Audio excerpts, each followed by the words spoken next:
Hello, everybody, and welcome back to the Geeky Leaks podcast. I am Liam. And I'm Josh. This week is going to be kind of short, sweet, to the point. Yep. But there's actually a lot of good stuff in here, actually. Oh, yeah. We have just basically a bunch of good topics, so I don't know how long we'll go. We might do the full time even, but... We'll see. But there's a lot to talk about, so let's talk about some stuff. So, yeah, first up, if you guys haven't heard, there's this product called mCable, which kind of came out of nowhere. Yeah. Like, I didn't hear anything about it until this week. Yeah, and then it's just like, oh, what? And what it does sounds like kind of what, but basically there's they call it a DSP, digital signal processor, I guess. There's a little chip that they designed built into the cable, and essentially what it does is add anti-aliasing to whatever the hell you plug it into. Yep, pretty much. I mean, you can use it on a PC, console, anything with an HDMI port, really. I mean, they say it even works for video, not just games. Yeah, they have two editions. So one's the cinema edition, and that's essentially for like video content in terms of movies or TV shows or whatever you want to watch. Whereas the other regular game, the gaming edition is clearly, obviously, for gaming of some kind. There's a few videos on YouTube from other YouTubers that are pretty cool, and they'll show you actually like some side by side, which is pretty interesting. But yeah, this is like kind of hard to believe. So if you don't believe me, go check it out. Yeah, there's in the article that we're gonna have linked down below. There's actually a bunch of screenshots. This is where I first saw it, and like. It's if you just look at the small picture, it's not really apparent. But when you click on these and see like the full picture, it's like holy crap. Yep, there's actually significant. Some of them are more noticeable than others, but some of them are like holy crap, this is huge. Yep. Like it's maybe not 8, but it's definitely like I would say equivalent to 2, if not maybe even 4x anti-aliasing in some cases. It's actually huge. To put it in perspective, it's actually better than FXAA. So like it's better than standard anti-aliasing. Yeah. Just from like using this cable. And the cool part about it is if you have this cable, you can still throw on FXAA or 2X, MSAA, whatever you want on top of it, and it'll keep looking even better. Yeah, so you can basically stack anti-aliasings. Which is sweet. So, like, what was it that Linus was showing where it was, like, 8 times MSAA with the mCable, and it's like... Yeah, it looks really good. Holy cow, it's, like, super sharp. Also, they even tested, like, daisy chaining these cables. Oh, yeah, 2 of them together. And that actually does work. It actually makes it more sharp than just one. Linus said it might be too over sharp for some people, so kind of keep that in mind if you were willing to do that. But he said it might be good for CS:GO. Yeah, I don't know. Keep in mind too. I have to double check, but I think the cable's like 120 or 150 US bucks. It's not cheap. Yeah, it's expensive. But I mean, if I mean it's different. I mean, I feel like this is kind of the thing. Like I could be wrong. It might be even better like on a console. Yeah. Just for this, like, Well, like what they were showing, what was it? Like the... Well, they were showing, like, PC stuff in Linus's video. They showed some old stuff, too. Not like Mario, but like... they showed, like, old Quake and Unreal Tournament and stuff like that. That stuff gets a huge boost. So, like, 480p era stuff is, like... Oh, yeah, Linus's video's down here, actually. Oh, there you go. So, yeah, it's even in the article. But the thing is, though, like, it's... Like... Not to toot our own horn, but like on PC we have the option for anti-aliasing. Yeah. On a console you don't. Yeah, exactly. So like if you actually want an image quality upgrade to your console where you normally don't have the option, you could basically buy this, plug it in, and it looks better. Yep. Which is sweet. Yep. And on PC it's the same thing. It just no performance hit. Like this with a PS3 would be the best combination. Yeah. Like, yeah, for sure. Get a cheap PS3 and buy this, and you could play say especially for PC guys like us, we could get like a cheap PS3. Yep. Get this cable maybe split on it or something, and then we actually have a decent like. We're not coming from PC and going to this like janky, awful experience to our standards. You know what I mean? It might be 30 FPS, but at least it has anti-aliasing. Exactly. So I don't know. And then I think the digital the DSP. The DSP in it, like the actual processor, actually might help with more than just doing the anti-aliasing. But I don't know. It doesn't add lag either, which was interesting. Yeah, they said it was like 1 millisecond lag. Basically, so basically none. So kind of interesting, yeah. Expensive, but like interesting. I double take really hard when I saw this. Yeah, and again, the other upside is if you already have a like balls to the wall PC and 8x anti-aliasing, all the stuff. Hey, there's another way to get your games to look even better. Yeah, like slightly better. Keeping in mind what they were saying was the higher resolution you're playing at, the kind of less noticeable it is. Yep. So if you're already playing like 4K maxed, you probably won't even notice. You might barely notice, maybe, but yeah, if you're playing at like 720p on some lower settings, this will probably help you quite a bit. Yep. So. Anyway. Definitely. Well, yeah, that's kind of cool that we mentioned it. So next up, Coffee Lake is out. Yeah. 8700K review from Ars Technica we got here. It's out sooner than I expected. And basically that subline, is pretty much true. Yeah. It beats 8-core Ryzen in several content creation apps. But yeah, it runs freaking hot. Like really hot. Yeah. Hotter than a lot of CPUs we've seen in a while. Hotter than a 7700K. So, and you know what? That thing ran freaking hot. Yep. So they're really hot chips. Yeah. So I mean, you know, there's you know, they got stuff like system power draw and stuff. I'm gonna see because I love in this article, more cores, more power, and it's spelled MOAR. Yeah. So you see, like, they got the Cinebench scores up here. Like, basically, if you overclock the 8700K, it's slightly above an 1800X Ryzen, which is pretty impressive considering the Ryzen has 2 more cores and 4 more threads. Yep. IPC. And also because, you know, the Ryzen chip is, you know, anywhere between $100 $150 more. True. So it's definitely pretty interesting. I mean, that's overclocked, obviously. Yeah. Even at stock clocks, it's about equivalent to a 1700X, which is still about $50 to $100 more. So, IPC, man. It's pretty intense. Yeah. Yeah, definitely pretty intense. And then compared to like the 1600X, it demolishes it, but the 1600X is about $100 cheaper than it. Okay. So keep that in mind too, right? Now, the other thing, like, you know, not the 1600X, but the 1600 is obviously going to be a little slower. Like, it's probably going to be, you know, just below the 1600X, obviously. Yes, it's slower, but it's, you know, probably going to be about $100 $130 less. It comes with a cooler. This also doesn't. Very Always true. keep that in mind.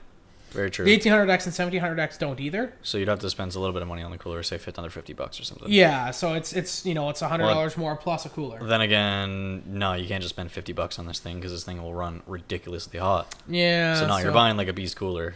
So there's also some gaming benchmarks. I mean, I'm not going to go through every single one, but needless to say, the thing is stupidly fast. Yeah. It's stupid fast. Now ours doesn't have any temperature benchmarks here, unfortunately, but there's another article if you guys want to check it out on WCCF Tech where they did their own benchmarks on this chip, and they used an H150i, which if I remember correctly is I believe it's a 280 280 all-in-one liquid cooler. Yep. And at stock clocks the chip was still at 58 degrees. Yeah. And when overclocked to 5 gigs, which is really not much because it's, you know, stock 4.3 on all cores, yep, it was at 92. So hot. Yep. I mean, it's fast. 92 degrees. It's friggin' fast. Basically throttle it. Not quite, but... Not quite. You're, like, you would not want to get a single degree hotter than that. No. If you could avoid it, so... I mean, I feel like this is a chip, though. If you actually had, like, an open loop and you threw this underwater... Yes. Like, you know what I mean? Like... You literally submerge your computer. Well, you know what I mean, but if you actually had, like, an open loop and, like, you know, heat was not really the biggest issue, yeah, you know? If you had, like, 280 rads on this or something, and you could actually push it, like, I wonder how far you can push this. Because, I mean, it's already at 5 gigs, like, no problem day one. I'd be curious to see some LN2 cooling on this and see just how far... Oh, yeah, Dubai got it 7.3 gigs already. Oh, my God. Yeah. Oh, my God. Yeah. That's unbelievable. Oh, yeah. That's what I mean. Like, the only issue with this is cooling it. That's insane. 7.3. Yeah. On all cores, I'm pretty sure. Yeah, I want to see the benchmarks that it did. Yeah. Like, oh, my God. I'll try to find the article for that. Jeez. Maybe we'll include that below. But basically, just to sum it up... I don't know. This is kind of what Intel should have done years ago. Yep. Pretty much. Actually, so, like, you know, do a good product. Thanks for doing it. But I mean, try to make it not run as hot, but... Yeah. Good job. Yeah. You know what? I'll take the heat. I was going to say, it's a better chip, so fair enough. It's like I always say with graphics cards. I don't really care that much how hot it is. Yeah. As long as it's not a complete leaf blower and it's really fast, cool. I like how they have the processes and the code name in the year stuff. Yeah, all the way back like to West. They have the breakdown from all the way back. Yep. Which is kind of cool. Another little interesting little thing in this article. Yeah, a little bit of history in there. Yeah. I mean, a lot of people out there, like, I bet you this is going to be the thing. Like, all you guys out there, and I know there's probably some of you watching, they're still rocking that, you know, at 2600K Yee. At like 4 point whatever gigahertz, you know, or maybe, you know, an Ivy Bridge chip, but a lot of people are still rocking that older stuff, and that's because, you know, Intel's only had that 10%-ish improvement every year.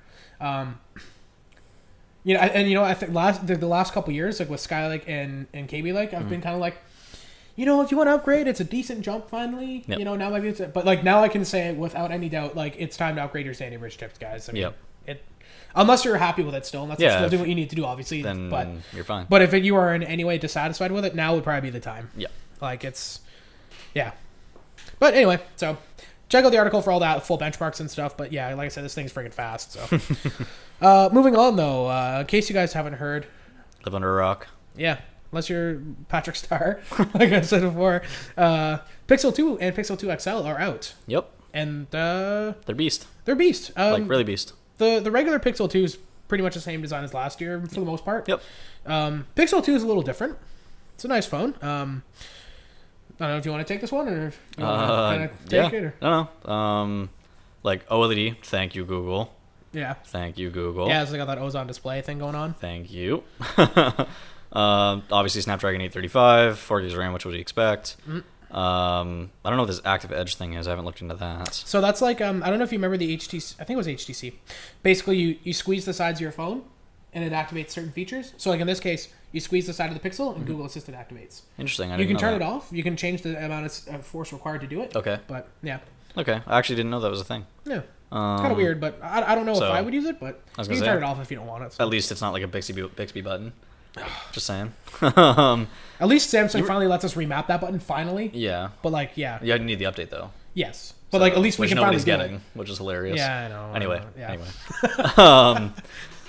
You said that the camera on this thing was one of the better ones yeah. ever, right? What's the deal? Well, we need to see full reviews of it because there's no full reviews of the phone yet. But I forget the name of there's a place or an application that does camera benchmark scores or whatever. Okay. It's number one in that or whatever. Like it was the Note 8 and the iPhone 8 were like tied, and I think this has just beat it. Okay. The crazy thing with this in their camera too, I watched mKB HD's video on it. Yeah. So this only has a single camera, but what they do is in software. The features that a lot of people are getting on dual cameras, like where you blur out the background and stuff, that's all done on Google's single camera. Yeah, it's just software. It's just done in software. It's just software. But according to mKB HD, it works really well. Okay. And he actually was taking some pictures with the front camera, the selfie cam. Yep. And like, it looks like the back camera of a phone from maybe a couple years ago. Wow. Okay. It looks really good. I mean, it says here it's 8 megapixels, which is pretty large. Mm-hmm. I'm surprised that the back one's only 12. Yeah, 12 is.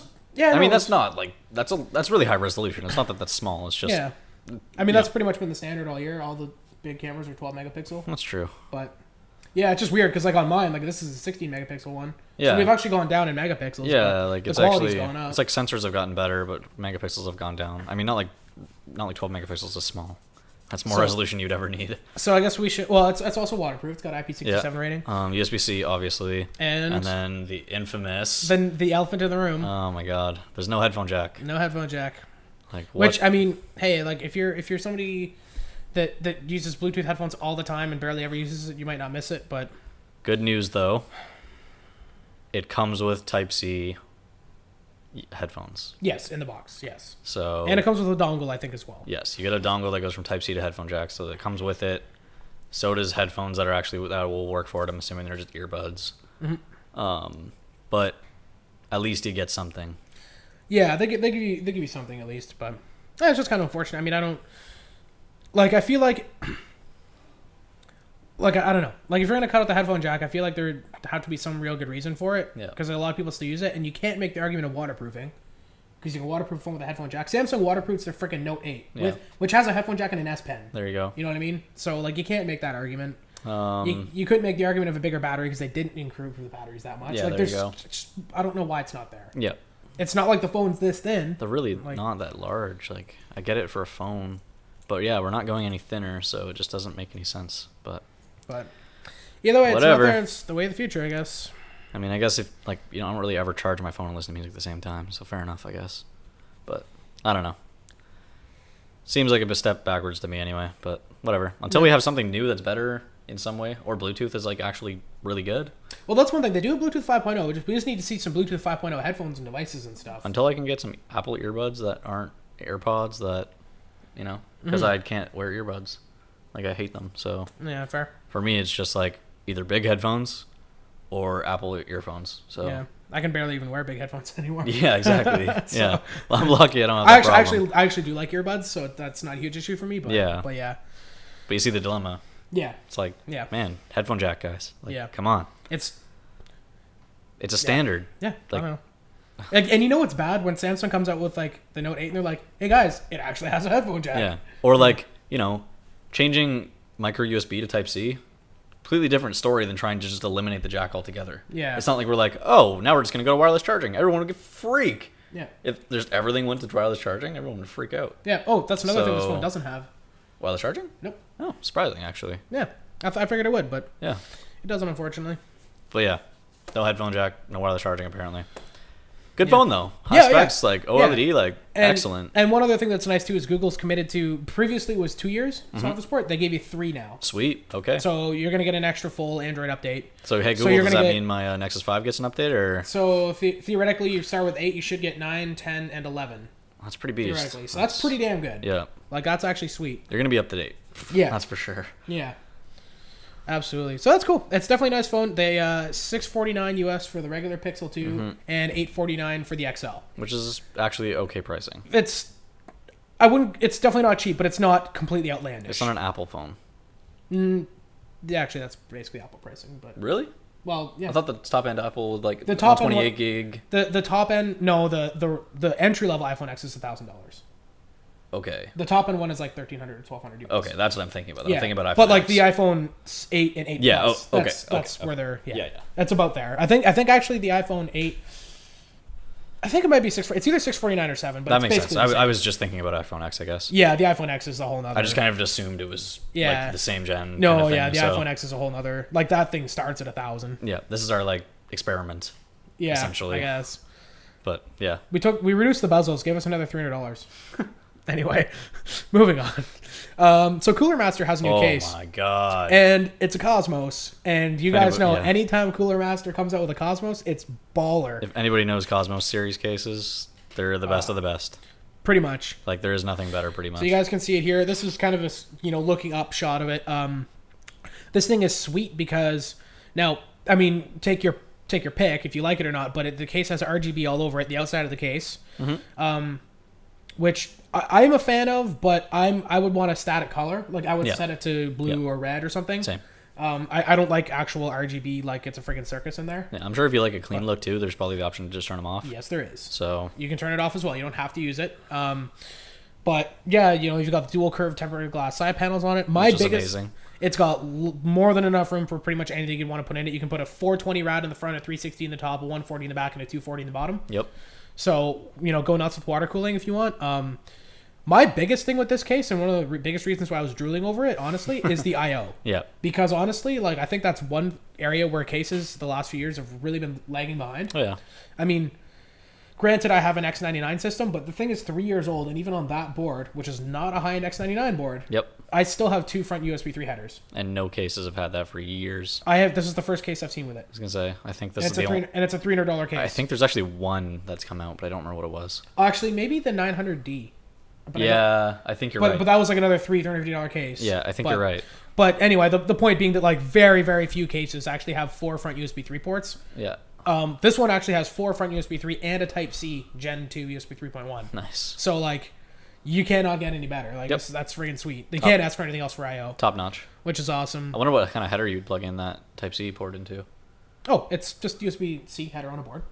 Oh, fair. They're standard on a lot of Z270. I think some Skylake boards as well, and X299. Oh, cool. Yep. I'll show you one when we're done with this. But yeah, it's just a separate header on a board that's about maybe yay tall. Okay. And it kind of vaguely resembles a USB-C port, but it has its own cable that comes out the front of the case you plug in. Right. For. Okay. But it's literally like one cable for one port. So. But it's fast. But it's it's super fast. Yeah. So, Cool. yeah, if you guys are in the market for like a crazy like baller case that you can just deck out with your $5,000-ish or more PC, this is definitely the one to get right now in my opinion, man. Thing is nice. Oh yeah. So definitely check that out. Ball. And there was one other thing actually. You know what? We're not going to put it in the doc because I forgot, but I'm just going to mention it super quick. What's that? Which was TSMC announced it's building its first 3 nanometer fabs. Oh, damn.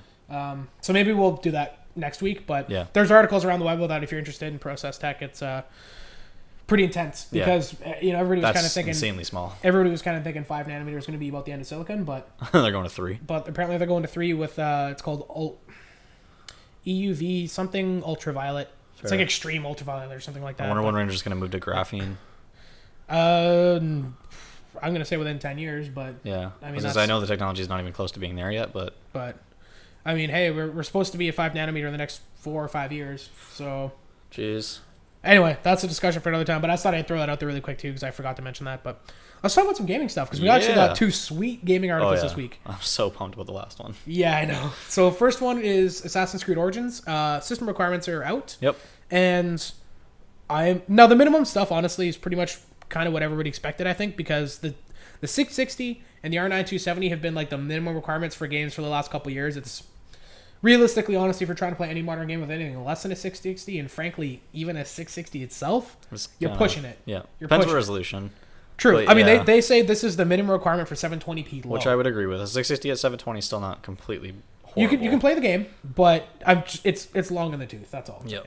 Saying, But they'd also say that recommended specs for 1080p on high is a 760 or an R9 280X. Which I just don't understand. I don't quite get that either. For 2 reasons. One, because the R9 280X is generally speaking faster than a 680. Yeah. Which is faster than a 670 or than a 760. Sorry. It also has another gig of VRAM. And the other part about that is, frankly, like neither of those cards are night and day compared to the minimum. Yeah, I mean, like they're better, but it's not like they're twice as fast or something like that. It's nothing like huge. Maybe 30-40%. Exactly. You know, probably even less so in the case of the 660 to the 760. Exactly. So I don't see how that gets you from 720p low to 1080p high.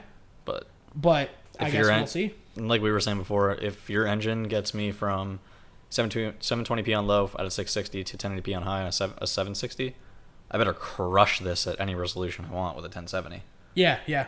Like, other than 4K. Yeah. But I mean, me and you both play at 1440, I would imagine. Like, we should... Other than... we can't max this, I don't understand what your specs are saying. The only outlying things I could see we might not be able to max would be probably like either anti-aliasing like 8, or like maybe some NVIDIA features. Exactly. Maybe. But other than like, that... I expect to turn all the NVIDIA stuff on, but maybe not max anti-aliasing. Yeah. Like, I would expect us to be able to demolish this, but... So... We'll see. I mean, you know, maybe they... I don't know if they're using a new engine for this or not, but maybe that's part of it, because I remember when... Unity, but what was the one after Unity? Shoot, I just looked this up the other day. It was a Unity and then not Brotherhood. No, that was before that. Shoot, I'm not gonna remember either. Anyway, the one after Unity, it was a good game, but I just remember it was really, really demanding. I think it was the French Revolution one. Oh no, that was Unity. Shoot, what was after Unity? Anyway, well, even Unity though, I just remember Unity was also really demanding. Like it's obviously it had its bugs, but just maybe that's what it is. Maybe they're using a new engine and they've optimized it a lot more. Yeah. So you can get more out of it. I think it's a new studio, isn't it? I'm not sure, to be honest. I think there's something to do with the studio. Oh, Syndicate. That was it. Syndicate, yes. Yeah. Thank you. Syndicate. Okay, yeah. So yeah, Syndicate. I remember that game was pretty demanding from what I recall. Yeah. It looked great. But like most Assassin's Creeds, it took a lot of horsepower. Mm-hmm. So, I mean, like I said, if they're using a new engine or if they've done a lot of optimizations, maybe it's the case. But I'd be surprised. That's True. But anyway, so yeah, stay tuned for that. There is also a new trailer for Assassin's Creed Origins out as well, so check that out if you're interested. Actually, the trailer looked pretty sweet. Oh yeah, the game looks so good. And last but not least, guys. Oh, this is so good. If you guys... Okay, we're Star Wars Battlefront 2, but not Battlefront 2 that's coming out this year. Not the new one. Star Wars Battlefront 2 from 2005. OG. Okay? Yeah. OG 2005. The multiplayer has been restored. Up to 64 players on a map. Which is amazing. Battlefield, eat your heart out. and there's crossplay between GOG and Steam. GOG was the one that brought this back. Thank you. And you can pick it up right now. It's $10 on Steam and $5 on GOG. Yep. So if it's nostalgic for you and you used to play it back in the day, then like this, rejoice, because you can go back and wreck people in Battlefront 2 again. Mm-hmm. And if you're a peasant like me who hasn't played it, then your friends are going to tell you need to go play it. And I'm probably going to go. I'm like, I will literally buy it for you right now. So he's like, okay. So it's like, yeah, damn I guess right. I know what I'm doing in the near future, playing some Battlefront 2. You were going to play Star Wars. I know there's somebody probably watching this who's just like, you're going to play Battlefront 2? I won't call you out for never watching Star Wars. Oh. But, yeah. I don't want you to dislike this video, but like, Liam's never seen Star Wars. Great. Don't dislike the video because I haven't watched Star Wars. Dislike the video because... I guess you kind of have to go watch Star Wars now, eh? Yeah, I guess so. The pressure is overwhelming. I was going to say, like, all the pressure from our subscribers. Oh, yeah. But yeah, anyway, so if you guys haven't played Battlefront 2, definitely check it out. It's a nostalgia game for a lot of people. It's It's amazing.